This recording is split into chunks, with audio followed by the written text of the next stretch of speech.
به نام خدایی که جان آفرید، سخن گفتن در زبان آفرید. اما بعد، السلام علیکم و رحمت الله و برکاته.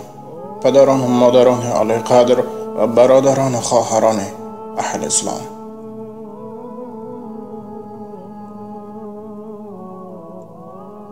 بنده امروز خواستم برای شمایان یک نقل دیگری درباره یک مادر مهربان با نام فاطمه و پسر او یوسف نقل نمایم. این مادر با همراهی فرزندش در یک دیهه خرد زندگی میکردند. وقتی که یوسف 3 سال داشت، پدرش او را با همراه مادرش پرتافته با یک زن 2 فرزنددار از برای حسن 2 روزه او از خانه می رود. بعد رفتن پدر، یوسف با همراهی مادر می ماند. اما دیر نگذشته مادر یوسف از این غمهای زندگی وفات می کند و یوسف یتیم می ماند. اما با امر الهی یوسف عقل پررو و اراده مستحکم و ایمان قوی داشت. از صنف یکم در مکتب همیشه جای اول را می گرفت در تمام فنها و بعدا به ختم قرآن شروع کرد. قرآن را نیز به پررگی حفظ کرده و برابر این مکتب را با بهای اعلا تمام می کند و بعدا به دانشگاه داخل می شود. دانشگاه را در ساحه طب در قله بلند به اتمام می رساند و روزی خبر می شود که پدر او بیمار شده است. یعنی او از پدر خود درک می یابد، اما از برای اون که مهر پدر را ندیده بود می گوید من نمی خواهم که به نزد این خیلی انسان بروم. اما اون شب وقتی که خواب می رود به خوابش مادرش می دراید: فرزند شیرینم، به حرمت خداوند، بهر رضاگی الله تبارک و تعالی برو و از حال پدر خود خبر گیر. این خواب را می بیند و بیدار می شود و می گوید یا الله این چه خواب بود. پس وقتی سحر می شود به خود می گوید یا الله من هم یک بنده عاجز تویم و در این دنیا من می دارم که شخص بیگناه و بی خطا نیست، ولی خصوص من هم. پس بهر رضاگی تو من میرم به نزد پدر و از حال او خبر میگیرم. این را بینید که اون زنی که با 2 فرزند همراه این مرد رفته بود، این مرد را در حال بیماریش پرتافته رفت، یعنی یک نظر هم نکرد. این مرد در کوچه سرسان سرگردان بود و طبیبان او را در راه باز داشته به بیمارخانه برده بودند و در این وقت این پسرش یوسف یکی از طبیبان مشهور و علمدان بود و میرود به نزد پدر و از حال خبر میگیرد.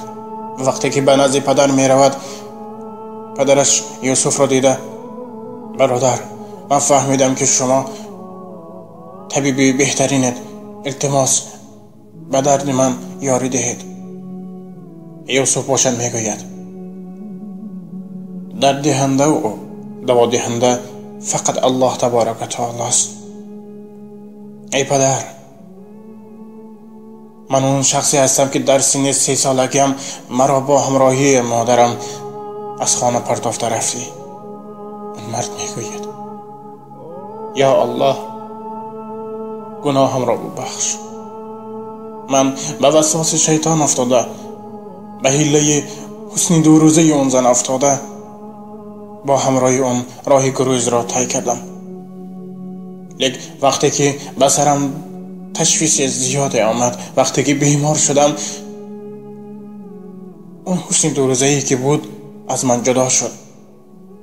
اما اون فرزندی که من یک نظر نکرده پرتافته رفته بودم، امروز به نزد من آمد و من را میخواهد طبابت کند. و یوسف میگوید پدر، من شما را بخشیدم. الهی الله تبارک و تعالی شما را ببخشد. این را بینید که برادران و خواهران اهل اسلام من، در این روز زمانه بسیار شدند آن شخصانی که زن و فرزندهای خود را در خانه پرتافته یا با مسافری، درست‌تر با بهانه مسافری به دیگر شهرها کوچ می‌بندند، لیک در آخر خود به اون نعمتی که ناشکر کرده بودند زار شدند. پس بیایید ای برادران و آن شخصانی که الحال دور از همسر و دور از فرزندان شیرین خود هستید، به قدر هر یک خنده ها و به قدر هر یک سخنی که فرزندان همسر شما میزند شکر الحمدلله گویید، زیرا در این دنیا هستند شخصانی که از خدا یک تا فرزند طلب دارند. شما باشید صاحب 2-3 فرزند هستید و به این ناشکری میکنید. من نمیخواهم که به حیات شخصی یک کس دخل داری کنم و حق ندارم، لیکن من میخواهم که جامعه ما مستحکم شود. به حرمت خداوند ای برادران و خواهران اهل اسلام من، به قدر فرزندهای خود برسین، به قدر اهل خانواده خود برسین و نکاح خود را مستحکم نگه دارین، زیرا این فرزند این میوه عمر شماست. از برای اون زنی که حسن 2 روزه دارد فرزندان شیرین و شکر خود را پرتافته از نزد آنها دور مشوید، زیرا آن دنیا برگردنده است. بار دیگر میگویم که از اون نعمتی که شما در وقت ناشکری کردید روزی به اون زار خواهید شد. این ترازی روزگار است. خیلی که شاید شمس تبریزی گفته است دست بر سوراخ بری از زهر مار اندیشه کن، پای در گل می نهی از زخم خار اندیشه کن، چون شناور نیستی پای بر لبی دریا منه، در میانش غرق مانی از کنار اندیشه کن. پشه از شب زنده داری خون مردمی خورد، زینهار از مردمی شب زنده دار اندیشه کن.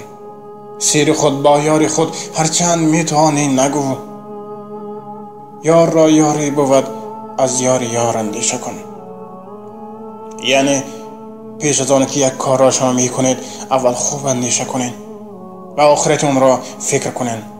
و آخر دعوانا الحمدلله رب العالمین. السلام علیکم و رحمت الله و برکاته. با احترام دوست و برادر شما امید رحمت.